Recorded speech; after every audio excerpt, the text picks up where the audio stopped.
घमंडी बाप और भगवान में विश्वास करने वाला बेटा। सुबह का समय था। गांव में सूरज की पहली किरणें धीरे धीरे फैल रही थी।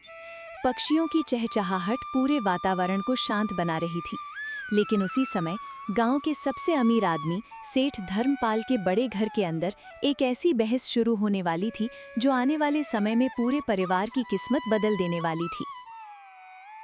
अरे बहू मीरा, जरा ये तो बताओ, हमारा बेटा विकास अभी तक दिखाई क्यों नहीं दे रहा? सुबह का इतना समय हो गया है, क्या वो अभी तक अपने कमरे से बाहर नहीं आया? माताजी, आप तो जानती ही हैं, विकास जी इतनी देर तक सोने वालों में से नहीं हैं। वे तो सूरज निकलने से पहले ही उठ जाते हैं। मुझे लगता है वे मंदिर गए होंगे भगवान की पूजा करने। मुझे पता है वो कहाँ गया होगा। मुझे किसी से पूछने की जरूरत नहीं है। आने दो उसे। आज मैं उसे अच्छी तरह समझाऊंगा कि सुबह का समय पूजा पाठ में बर्बाद करने के लिए नहीं होता। कुछ देर बाद विकास मंदिर से लौटता है। तो आ ही गया तू। बता, सुबह का इतना जरूरी समय तू कहाँ बर्बाद करके आ रहा है? तेरा ध्यान तो बस फालतू कामों में ही लगा रहता है। पिताजी, मैं मंदिर गया था भगवान की पूजा करने। मंदिर पूजा यही तेरी जिंदगी का सबसे बड़ा काम रह गया है क्या? अब तू एक शादीशुदा आदमी है, घर गृहस्थी संभाल। ये भगवान का नाटक छोड़। पिताजी, भगवान की भक्ति कोई नाटक नहीं है। ये तो इंसान की जीवन का सहारा होती है। अगर इंसान अपने भगवान को ही भूल जाए तो फिर जीवन में बचता ही क्या है? मैं किसी भगवान को नहीं मानता। इंसान की जिंदगी में जो कुछ भी मिलता है वो उसकी मेहनत का नतीजा होता है। मेरी सारी दौलत, मेरा नाम, मेरी इज्जत सब मेरी मेहनत से मिला है। इसमें किसी भगवान का कोई हाथ नहीं है। पिताजी, मेहनत तो हर इंसान करता है, लेकिन हर किसी को इतनी दौलत नहीं मिलती। अगर ऊपर वाले की मर्जी ना हो तो इंसान कितना भी प्रयास कर ले, सफलता नहीं मिलती। चुप, ज्यादा बहस मत कर। तू मुझे समझाएगा। मैं आपको समझाने की कोशिश नहीं कर रहा पिताजी, बस सच बता रहा हूं। घमंड करना अच्छा नहीं होता। ऊपर वाला जब देता है तो सब कुछ दे देता है, और जब लेता है तो सब कुछ छीन भी सकता है।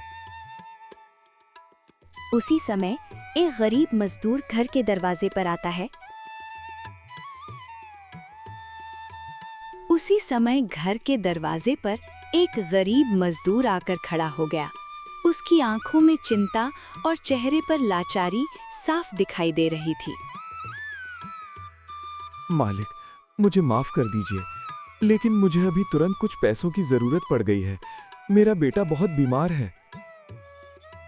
सेठ धर्मपाल के घर के बाहर खड़ा वो गरीब आदमी बहुत परेशान दिखाई दे रहा था।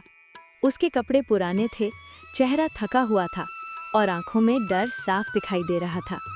ऐसा लग रहा था जैसे वो किसी बहुत बड़ी मुसीबत में फंसा हुआ हो। मालिक, मुझे माफ कर दीजिए, लेकिन मुझे आपसे बहुत जरूरी काम है। मेरा छोटा बेटा बहुत तेज बुखार में जल रहा है। उसकी हालत बहुत खराब हो गई है। डॉक्टर ने कहा है कि अगर तुरंत दवा नहीं मिली तो उसकी जान भी जा सकती है। तो मैं क्या करूं? महीने का हिसाब अभी पूरा नहीं हुआ है। जब 30 दिन पूरे हो जाएंगे तब तुम्हें तुम्हारी मजदूरी मिल जाएगी। मालिक, मैं आपकी मजदूरी से पैसे कटवा दूंगा, लेकिन अभी मेरी मदद कर दीजिए। अगर आज दवा नहीं मिली तो मेरा बच्चा मर जाएगा। तुम गरीब लोग भी अजीब होते हो। जब अपने बच्चों को ठीक से पाल नहीं सकते तो उन्हें पैदा क्यों करते हो? मालिक, भगवान के लिए मेरी मदद कर दीजिए। मेरा बच्चा बहुत तड़प रहा है। अगर आपने पैसे नहीं दिए तो मैं उसे अस्पताल कैसे ले जाऊंगा? मैंने कोई ठेका नहीं ले रखा है कि जब भी तुम्हें जरूरत पड़े तुम मेरे पास आ जाओ। ये पैसा मैंने अपनी मेहनत से कमाया है। ये सिर्फ मेरा है। इतना कहकर सेठ धर्मपाल ने उस गरीब आदमी को अपने दरवाजे से भगा दिया। वो बेचारा खाली हाथ और भारी दिल लेकर वहां से चला गया। ये सब विकास सुन लेता है। पिताजी, आपने उस आदमी की मदद क्यों नहीं की? उसे सच में पैसों की जरूरत थी। उसके बच्चे की जान भी जा सकती है। ये पैसा मेरी मेहनत का है। मैं तय करूंगा किसे देना है और किसे नहीं। लेकिन पिताजी, भगवान ने आपको इतना धन इसलिए दिया है ताकि आप जरूरतमंद लोगों की मदद कर सके। बस फिर से भगवान भगवान भगवान। मैं किसी भगवान को नहीं मानता। आप चाहे माने या ना माने, लेकिन सच यही है कि भगवान की मर्जी के बिना एक पत्ता भी नहीं हिलता। अगर तुझे अपने भगवान पर इतना भरोसा है तो अभी इसी वक्त इस घर से निकल जा। अगर यही आपकी इच्छा है पिताजी, तो मैं ये घर छोड़ने के लिए तैयार हूँ।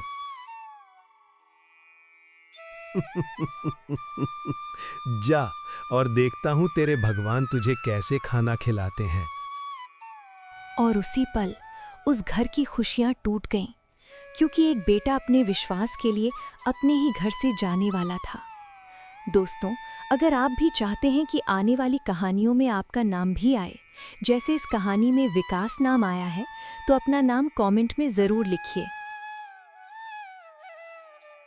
अब विकास अपनी पत्नी मीरा के पास जाता है और उसे बताता है कि उन्हें ये घर छोड़ना होगा। सेठ धर्मपाल के घर में उस समय सन्नाटा छा गया था। अभी अभी पिता और बेटे के बीच हुई बहस ने पूरे घर का माहौल बदल दिया था। एक तरफ था बाप का अहंकार और दूसरी तरफ बेटे विकास का भगवान पर अटूट विश्वास। सुन ले विकास, अगर तुझे अपने भगवान पर इतना ही भरोसा है तो अभी इसी वक्त इस घर से निकल जा और फिर मुझे दिखा कि तेरे भगवान तुझे कैसे खाना खिलाते हैं। ठीक है पिताजी, अगर यही आपकी इच्छा है तो मैं अभी इस घर को छोड़कर चला जाऊंगा।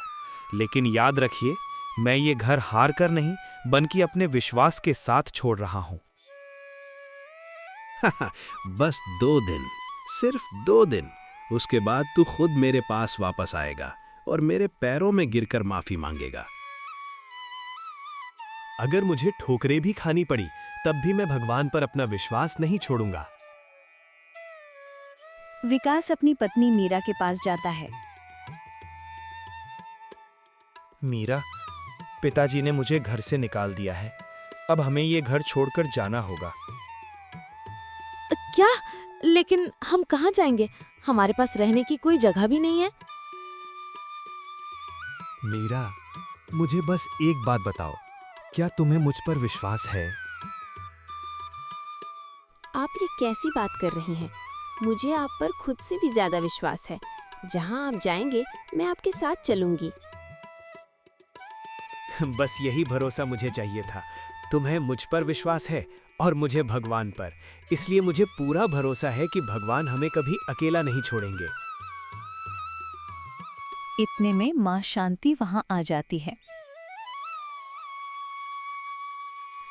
बेटा विकास, तुम ये घर छोड़कर मत जाओ। तुम्हारे पिताजी गुस्से में हैं। उन्होंने जो कहा उसे दिल पर मत लो। माँ, मैं पिताजी से नाराज नहीं हूँ, लेकिन अब ये सिर्फ घर का झगड़ा नहीं रहा, ये विश्वास की बात बन गई है। बेटा, तुम मेरी कसम खाकर कहो कि तुम घर नहीं छोड़ोगे। माँ, अगर मैं आज अपने विश्वास से पीछे हट गया तो जिंदगी भर खुद को माफ नहीं कर पाऊंगा। बहुत हो गया ये नाटक। अगर जाना है तो अभी जाओ और बिना माफी मांगे इस घर में वापस मत आना। और उसी क्षण भारी दिल से विकास और मीरा ने उस घर को छोड़ दिया जहां उन्होंने अपने जीवन के इतने साल बिताए थे। दोनों बिना किसी मंजिल के चलते रहे, घंटों चलते रहे। रास्ता लंबा था और भविष्य पूरी तरह अनजान। विकास, हम बहुत दूर आ चुके हैं। अब आगे क्या करेंगे? मीरा, अब हमारा सहारा सिर्फ भगवान है। जहां वो रास्ता दिखाएंगे वही हमारा घर होगा। कई घंटों तक चलते रहने के बाद दोनों एक घने जंगल के किनारे पहुंचे और वहीं रुकने का फैसला किया। मीरा, लगता है हमें फिलहाल यहीं रहना होगा। हम यहीं एक छोटी सी झोपड़ी बना लेंगे। जंगल में? डर मत, जहाँ भगवान साथ हो वहाँ डर की कोई जगह नहीं होती। फिर दोनों ने मिलकर जंगल की लकड़ियों और पत्तों से एक छोटी सी झोंपड़ी बना ली। वही झोंपड़ी अब उनका नया घर बन गई। दोस्तों, अगर आप भी चाहते हैं कि हमारी अगली कहानी में आपका नाम आए, जैसे इस कहानी में विकास नाम आया है, तो अपना नाम कमेंट में जरूर लिखिए। जंगल के किनारे बनी वो छोटी सी झोपड़ी अब विकास और मीरा का नया घर बन चुकी थी। उनके पास न कोई धन था, न कोई सहारा, लेकिन विकास के दिल में भगवान पर अटूट विश्वास था और यही विश्वास उन्हें आगे बढ़ने की ताकत दे रहा था। मीरा, अब हमें अपने पैरों पर खड़ा होना होगा। मैं अभी गांव की तरफ जा रहा हूँ। शायद मुझे कहीं मजदूरी का काम मिल जाए। लेकिन विकास, तुमने जिंदगी में कभी मजदूरी नहीं की। तुम्हारे हाथों ने तो हमेशा आराम ही देखा है। मेहनत करने से कोई छोटा नहीं हो जाता मीरा। भगवान ने हमें हाथ पैर इसलिए दिए हैं ताकि हम मेहनत कर सकें, और मुझे पूरा विश्वास है कि भगवान हमारी मदद जरूर करेंगे। इतना कहकर विकास काम की तलाश में गांव की तरफ निकल गया। रास्ता लंबा था, लेकिन उसके मन में उम्मीद थी। कुछ देर भटकने के बाद उसे एक व्यापारी के यहाँ काम मिल गया। काम बहुत कठिन था। पूरे दिन भारी बोरे उठाने पड़ते थे। अगर काम करना है तो पूरे दिन मेहनत करनी होगी। शाम को मेहनत का पैसा मिल जाएगा। मुझे काम मंजूर है मालिक, मैं पूरी मेहनत करूंगा। विकास ने पूरे दिन जी जान लगाकर मेहनत की। उसके हाथों में छाले पड़ गए, शरीर थक गया। लेकिन शाम को जब व्यापारी ने उसे उसकी पहली मजदूरी दी, तो उसके चेहरे पर एक सुकून भरी मुस्कान आ गई। हे भगवान, ये मेरी जिंदगी की पहली कमाई है। आपका धन्यवाद। उसने उस पैसे से थोड़ा राशन खरीदा और खुश होकर अपनी झोपड़ी की ओर चल पड़ा। मीरा, देखो, आज मैंने अपनी पहली मजदूरी कमाई है और ये थोड़ा सा राशन भी ले आया हूँ। सच? ये तो बहुत अच्छी बात है। भगवान ने हमारी मदद कर दी। मैं हमेशा कहता था ना, भगवान अपने भक्तों को कभी भूखा नहीं सुलाते। धीरे धीरे उनका जीवन पटरी पर आने लगा। विकास रोज मजदूरी करता और मीरा घर संभालती। लेकिन किस्मत की परीक्षा अभी खत्म नहीं हुई थी, क्योंकि कुछ ही दिनों बाद विकास अचानक गंभीर रूप से बीमार पड़ गया। विकास, तुम्हारा शरीर तो बुखार से जल रहा है। हमें तुरंत डॉक्टर के पास जाना चाहिए। मीरा, हमारे पास इतने पैसे नहीं हैं। तुम चिंता मत करो, भगवान सब ठीक कर देंगे। दिन गुजरते गए, लेकिन विकास की तबीयत ठीक नहीं हुई। अब घर में पैसे भी खत्म हो गए थे। मीरा, मेरी वजह से तुम्हारी जिंदगी खराब हो रही है। तुम चाहो तो अपने मायके चली जाओ। मैं आपको छोड़कर कहीं नहीं जाऊंगी। चाहे कितनी भी मुश्किल आए, मैं हमेशा आपके साथ रहूंगी। उस दिन मीरा ने फैसला कर लिया कि जब तक विकास ठीक नहीं हो जाता, वो खुद मजदूरी करेगी।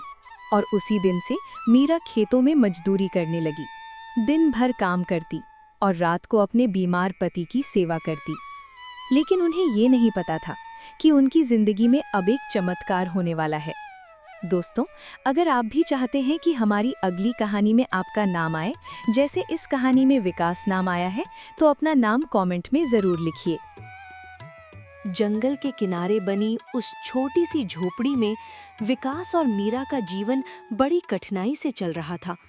विकास अभी भी बीमारी से कमजोर था और घर की सारी जिम्मेदारी अब मीरा के कंधों पर आ चुकी थी। मीरा सुबह होते ही खेतों में मजदूरी करने चली जाती और शाम को वापस आकर अपने बीमार पति की सेवा करती। दिन रात की मेहनत के बावजूद उसके चेहरे पर कभी शिकायत नहीं दिखाई देती थी।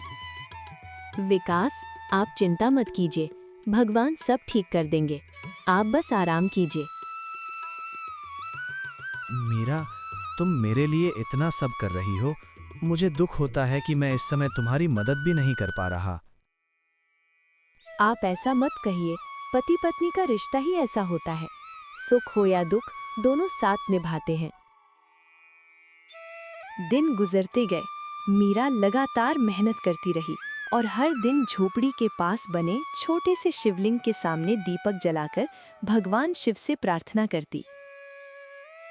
हे भोलेनाथ, आप तो दयालु हैं, मेरे पति को जल्द ठीक कर दीजिए, हम पर अपनी कृपा बनाए रखिए। मीरा की सच्ची भक्ति और विकास का भगवान पर अटूट विश्वास देखकर भगवान शिव भी प्रसन्न हो गए। एक रात जब मीरा गहरी नींद में सो रही थी, तभी उसे एक अद्भुत सपना दिखाई दिया। डरो मत, मैं तुम्हारी भक्ति से प्रसन्न हूँ। मैं भगवान शिव हूँ। भोलेनाथ, भगवान शिव, तुमने अपने पति की सच्चे मन से सेवा की है और कभी भी भगवान पर विश्वास नहीं छोड़ा, इसलिए मैं तुम्हें आशीर्वाद देने आया हूँ। तुम्हारी झोंपड़ी के पास जो पुराना पेड़ है, उसके नीचे जमीन के अंदर एक खजाना छिपा हुआ है। सुबह उस जगह को खोदना, उस धन से तुम्हारी सारी परेशानियां खत्म हो जाएंगी। लेकिन याद रखना, उस धन का उपयोग हमेशा अच्छे कामों के लिए करना। इतना कहकर भगवान शिव अचानक अदृश्य हो गए और उसी क्षण मीरा की नींद खुल गई। हे भगवान, ये सपना था या सच? सुबह होते ही मीरा ने यह सपना विकास को बताया। अगर ये भोलेनाथ का आशीर्वाद है तो हमें उस जगह को जरूर खोदना चाहिए। दोनों ने मिलकर उस पुराने पेड़ के नीचे जमीन खोदना शुरू किया। कुछ देर बाद उनकी कुदाल किसी कठोर चीज से टकराई। लगता है यहाँ सच में कुछ है। थोड़ी और खुदाई करने पर उन्हें एक बड़ा मिट्टी का घड़ा में उसे खोला तो उनकी आंखें आश्चर्य से फैल गईं, क्योंकि उस घड़े में सोना, चांदी और बेशकीमती गहने भरे हुए थे। हे भोलेनाथ, ये सब आपकी ही कृपा है। अब हमारी सारी परेशानियां खत्म हो जाएंगी। मीरा, लेकिन याद रखना, ये धन सिर्फ हमारे लिए नहीं है। भगवान ने ये हमें इसलिए दिया है ताकि हम जरूरतमंद लोगों की मदद कर सकें। दोस्तों, अगर आप भी चाहते हैं कि हमारी अगली कहानी में आपका नाम आए, जैसे इस कहानी में विकास नाम आया है, तो अपना नाम कमेंट में जरूर लिखिए। भगवान शिव के आशीर्वाद से मिले उस खजाने ने विकास और मीरा की जिंदगी पूरी तरह बदल दी। जो कभी जंगल की एक छोटी सी झोपड़ी में रहते थे, अब उनकी किस्मत बदलने वाली थी। विकास, मुझे अभी भी विश्वास नहीं हो रहा। कल तक हमारे पास खाने के लिए भी मुश्किल से कुछ होता था और आज हमारे सामने इतना सारा धन है। मीरा, ये सब हमारी मेहनत का नहीं बल्कि भगवान शिव की कृपा का फल है। इसलिए हमें इस धन का उपयोग सही कामों के लिए करना चाहिए। आप बिल्कुल सही कह रहे हैं। हमें इस धन से जरूरतमंद लोगों की मदद करनी चाहिए। धीरे धीरे विकास ने उस धन का उपयोग करके जमीन खरीदी, व्यापार शुरू किया और बहुत कम समय में वो एक बहुत बड़ा और सम्मानित आदमी बन गया। लेकिन विकास ने कभी भी अपने पुराने दिनों को नहीं भुलाया। उसे याद था कि गरीबी और दुख क्या होते हैं। इसलिए उसने अपने यहाँ काम करने वाले मजदूरों के साथ हमेशा अच्छा व्यवहार किया, उन्हें समय पर मजदूरी देता और जरूरत पड़ने पर उनकी मदद भी करता। सच कहूं तो हमारे मालिक विकास जैसे मालिक मैंने जिंदगी में कभी नहीं देखे। वो हमेशा हमारी मदद करते हैं। हाँ भाई, जब भी किसी को जरूरत होती है, मालिक तुरंत मदद कर देते हैं। इसी बीच एक दिन विकास को पता चला कि उसके मजदूर गोपाल की माँ बहुत बीमार है। गोपाल आज काम पर क्यों नहीं आया? क्या हुआ उसे? मालिक, उसकी माँ बहुत बीमार है। डॉक्टर ने कहा है कि उन्हें तुरंत अस्पताल ले जाना होगा, लेकिन गोपाल के पास पैसे नहीं हैं। तो फिर देर किस बात की? अभी चलो उसके घर। विकास तुरंत गोपाल के घर पहुंच गया।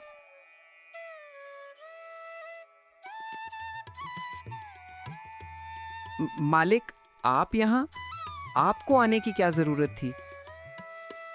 मुझे खबर मिली कि तुम्हारी माँ की तबीयत खराब है। मुझे उनकी चिंता हो रही थी। मालिक, डॉक्टर ने कहा है कि उन्हें अस्पताल में भर्ती करना पड़ेगा, लेकिन मेरे पास पैसे नहीं हैं। पैसों की चिंता मत करो, तुम्हारी माँ का पूरा इलाज मैं करवाऊंगा। मालिक, आप तो भगवान जैसे हैं। आपने हमारी बहुत बड़ी मदद कर दी। नहीं गोपाल, भगवान तो ऊपर हैं, मैं तो सिर्फ उनका एक माध्यम हूँ। धीरे धीरे पूरे इलाके में विकास की दयालुता की चर्चा होने लगी। लोग उसे सिर्फ एक अमीर आदमी नहीं बल्कि एक नेक इंसान मानने लगे। दोस्तों, अगर आपको अभी तक की कहानी पसंद आ रही है तो वीडियो को लाइक जरूर करें, और अगर आप ऐसी ही दिल छू लेने वाली कहानियां देखना चाहते हैं तो हमारे चैनल को सब्सक्राइब जरूर करें। और अगर आप चाहते हैं कि हमारी अगली कहानी में आपका नाम भी आए तो अपना नाम कमेंट में जरूर लिखें। लेकिन किस्मत अभी भी एक बड़ा मोड़ लेकर आने वाली थी, क्योंकि बहुत जल्द विकास की मुलाकात एक ऐसे इंसान से होने वाली थी जिसे देखकर उसका दिल टूट जाएगा।